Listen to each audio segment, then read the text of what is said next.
Fala galera, tudo bem? Sejam bem-vindos a mais uma aula aqui na LAC Concursos. Eu sou o professor João Kleber e estarei ministrando a disciplina de informática básica para vocês. Bom, na aula de hoje nós iremos abordar um conceito muito importante em concurso público. Nós iremos abordar sobre vírus e pragas digitais. Seria a continuação, da aula anterior que nós vimos sobre os princípios da segurança da informação, que é a CIDA, Confidencialidade, integridade, disponibilidade e autenticidade. Na aula de hoje nós iremos abordar como que nós conseguimos quebrar esses princípios. Como é uma aula muito extensa, para facilitar o entendimento de vocês, o que nós realizamos, tá? Duas partes. A primeira parte será focada para malware, todos os softwares, que utilizam de formas ilícitas. E na segunda parte, nós iremos abordar sobre os ataques. Então, vejam só. Nós iremos trabalhar com todas as ameaças que quebram segurança da informação e dividido em duas partes. Bom, professor, o que seria uma ameaça? Uma ameaça é todo evento, que seja de forma voluntária ou involuntária ou através de fenômenos naturais que consegue quebrar os princípios da segurança da informação. E a primeira coisa que você precisa saber, existem ameaças involuntárias. O que seriam ameaças involuntárias? Por exemplo, um cracker, e aí você tem que lembrar da aula passada. Cracker é a pessoa que age de forma ilícita, E hacker é uma pessoa do bem. Então, um cracker, ele age utilizando uma técnica chamada engenharia social. E o que seria engenharia social? É a forma, gente, que você consegue ludibriar uma pessoa. Então, vejam só, se uma pessoa foi enganada, e sem querer ela passou uma informação sigilosa, ela não teve, digamos assim, a vontade de cometer aquele crime. Então a gente chama de ameaça involuntária. Agora, imagine que uma pessoa está insatisfeita com o seu serviço, não recebeu a promoção que tanto gostaria, e ele fala o seguinte: quer saber? Vou pegar esse relatório e vou passar para concorrente. Ou, eu trabalho num órgão público, vou divulgar essas informações sigilosas na imprensa. Quando ele age de forma sabendo que pode acontecer, isso se chama uma ameaça voluntária. Agora, vamos pegar um grande exemplo que aconteceu, A catástrofe no ano de 2001, as Torres Gêmeas.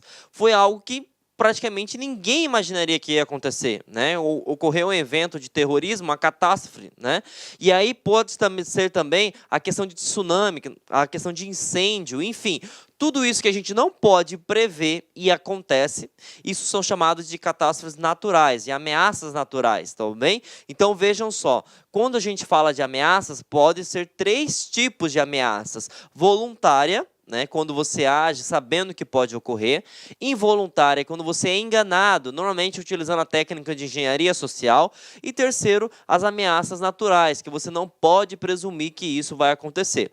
Bom, sabemos então quais são os tipos de ameaça, e aí você vai entender o seguinte: para que ocorra essa ameaça, eu preciso de dois componentes, gente?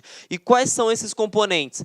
Os códigos maliciosos, que são chamados de malware, e se você utiliza um código malicioso, você vai fazer o quê? Um ataque. E ataque seria a técnica para obter essas informações privilegiadas. Então, lembrando, quando você trabalha com ameaça, existem dois funcionamentos, existem dois pilares. Quais são os pilares? Os códigos maliciosos, os sistemas utilizados e a forma que se dá esse ataque. Nessa primeira parte, gente, nós iremos abordar todos os códigos que são utilizados para obter informações privilegiadas, para quebrar informação, para eliminar, neutralizar essas informações, enfim.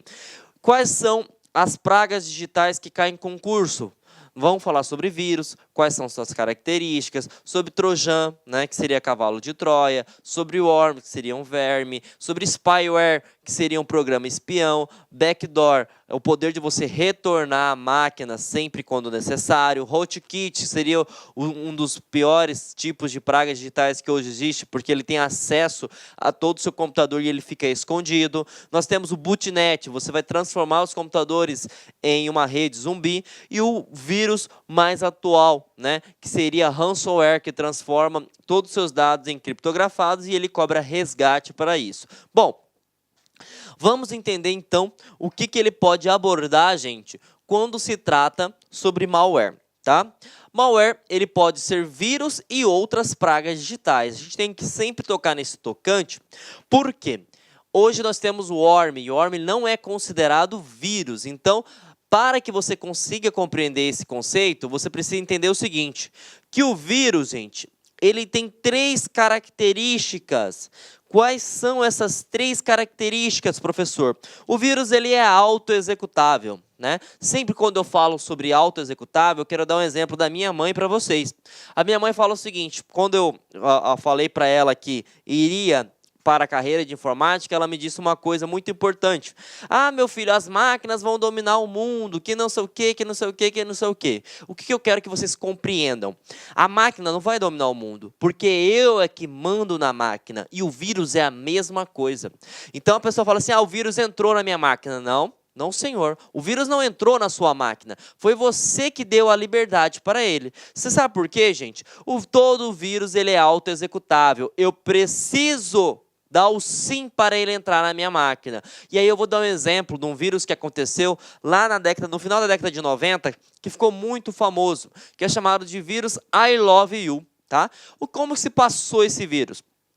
Bom, no Dia dos Namorados, todo mundo recebeu na sua caixa de e-mail, né, um título de e-mail falando o seguinte, veja as fotos do nosso primeiro encontro. E aí eu te pergunto, você tem namorada? Você tem namorado? Você tem uma paquera? Você tem um ficante? Não. Para que você vai abrir então essa foto? E aí a foto é a isca para você instalar um tipo de vírus. Então a pessoa imagina, né, ser uma foto na qual vai ter um encontro, só que quando ele clica para abrir o anexo, ele simplesmente está auto-executando um código malicioso. Então veja, se a pessoa não tivesse aberto o e-mail, pegaria o vírus? Não pegaria. Então, isso que eu quero que vocês compreendam para o concurso público. Um vírus, ele não entra na sua máquina sem que você dê o sim para ele. Então, todo vírus, ele é o quê? Autoexecutável. E aí, o importante, ele é autoexecutável e ele precisa de um hospedeiro. Lembra do vírus I Love You que eu acabei de citar? O que seria o hospedeiro? A imagem. Então, a pessoa imagina que aquela imagem seja uma imagem real, só que por trás dessa imagem tem uma praga digital, um malware, que vai instalar dentro do seu computador. E outra coisa, uma vez que você pegou esse vírus, né, o vírus, gente, ele se propaga infectando. Imagine o seguinte, aqui tem 3, 4 máquinas no estúdio da LAC, certo? Se a máquina 1 pegou vírus, ele vai infectar todas as outras que estão na mesma rede. Então, essas são características que são abordadas em concurso público. Um vírus, ele é uma praga que precisa do seu sim. Por que ele precisa do seu sim? Porque ele é autoexecutável. Outra coisa, ele precisa de uma isca, que nós chamamos de hospedeiro. E, por último, ele se propaga infectando. Tudo bem? Bom, já sabemos quais são as características de vírus. Quais são os vírus que mais caem em concurso público? O primeiro que nós iremos citar é o vírus de macro, tá? O que aborda esse vírus de macro, professor? Gente, toda vez que no enunciado da sua questão estiver falando de uma praga digital que ataca os arquivos do Word, os arquivos do Excel e os arquivos do PowerPoint, você automaticamente lembre-se de vírus de macro, tá? Então, sempre que no enunciado falar um tipo de praga digital que ataca os arquivos do pacote Office, você vai lembrar de macro. Ele pode também detalhar um tipo de arquivo que não permite abrir ou que deixa lento a edição ou até a própria abertura do aplicativo Word, Excel e PowerPoint, você lembra de vírus de macro. Tá? Então, sempre que no enunciado tocar na palavra Office, né, ou tocar no Word, Excel, PowerPoint, você sabe que você está se referindo a um vírus de macro, tá tudo bem? Bom, próximo vírus. Esse foi um dos primeiros, né, vírus utilizados no mundo, que é chamado de vírus de boot. O que eu quero que vocês levem em consideração? Essa palavrinha, boot, e tem que ser com 2 O. Tá? Porque nós temos um outro tipo de vírus, que é o boot com um O só, que o comportamento dele é completamente diferente. Mas para que você consiga compreender o conceito de vírus de boot, você vai imaginar o seguinte. Boot vem da parte de inicialização, gente. tá? Sempre quando se referir à inicialização do computador, né? Ah, o meu computador está lento para inicializar. O meu computador demora muito tempo para se ligar. Que tipo de vírus pode ser? O vírus de boot. O vírus de boot, para você ter noção, ele ataca o disco rígido. Para quem não sabe, a aula de hardware, o disco rígido é responsável por armazenar todos os arquivos permanentemente. E, logicamente, o sistema operacional está onde? Dentro do HD. Então, o que acontece? Ele é executado antes que o sistema operacional rode. Então, é essa característica que você precisa saber quando se trata sobre vírus de boot. Tudo bem? E boot com 2 Os, tá bom? Então, o vírus de boot, ele ataca a inicialização do computador. Mas por que ele ataca a inicialização do computador? Porque ele fica dentro do HD. Ele é executado antes que o sistema operacional. Então, pode cair no seu concurso da seguinte maneira. O computador, né, começou a ficar muito lento, né, de modo que até iniciar o Windows demora uma quantidade gigantesca de tempo. E ele pode falar o seguinte, que tipo de vírus pode ser, né, que for instalado nesse computador, que foi adquirido por esse computador? E aí você vai lembrar que é o vírus de boot. Por quê? Porque ele está falando que a inicialização do computador está lenta. Então, se a inicialização do computador está lenta, significa que foi o vírus de boot que está dentro da sua máquina, que foi instalado. Tudo bem, gente? Bom, próximo tipo de vírus que muito cai em concurso, nós chamamos de Trojan Horse, ou a tradução literal, cavalo de Troia. O cavalo de Troia, gente, na verdade, ele foi um dos primórdios, né? E praticamente hoje todos os tipos de vírus utilizam essa forma de transmissão. Mas o que você precisa saber sobre o cavalo de Troia? No enunciado ele vai contar uma história bonita, vai falar que o usuário pensou que era um aplicativo de forma lícita, mas depois da instalação desse aplicativo a máquina começou a ficar lenta, começou a ter perca de dados, né? Começou várias funcionalidades não funcionar.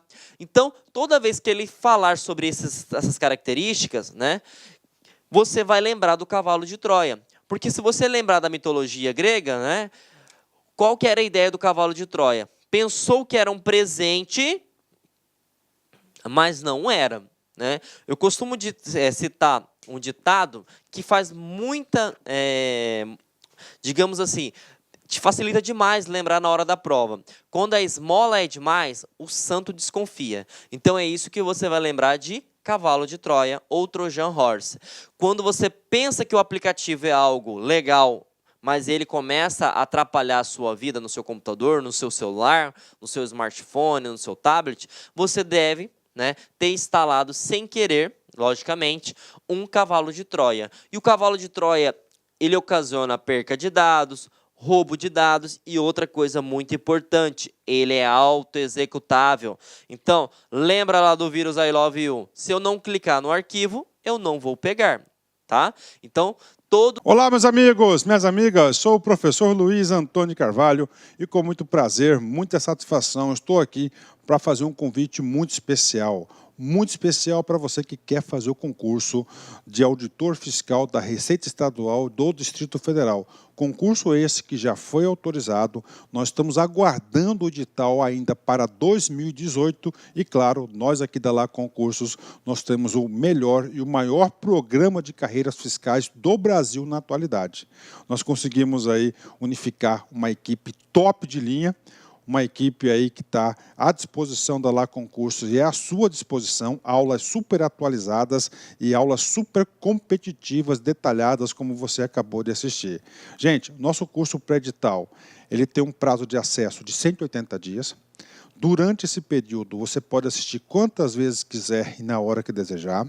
Durante esse período, preste atenção, você terá direito a custo zero de todas as atualizações que forem necessárias para o concurso de fiscal aí do Distrito Federal. Inclusive o seguinte, vamos supor, você se matriculou hoje, daqui uma semana, se Deus quiser, o edital foi publicado. Se o edital for publicado e nós tivermos aí alguma divergência de conteúdo, vocês podem ficar tranquilos que nós aqui da Lá Concursos, nós iremos fazer uma atualização a custo zero dentro do seu prazo de acesso. Bacana, meus amigos? Então, espero vocês aqui na Lá Concursos, no nosso curso de carreiras fiscais do Distrito Federal. Nós estamos em atuação em 2018 para o concurso de fiscal também de DF, Goiás, Bahia, Santa Catarina e Rio Grande do Sul, sob a coordenação do nosso grande mestre, professor André Fantoni. Tá certo, meus amigos? Espero vocês, então, aqui na Lá Concurso. Fui, tchau. Clique lá.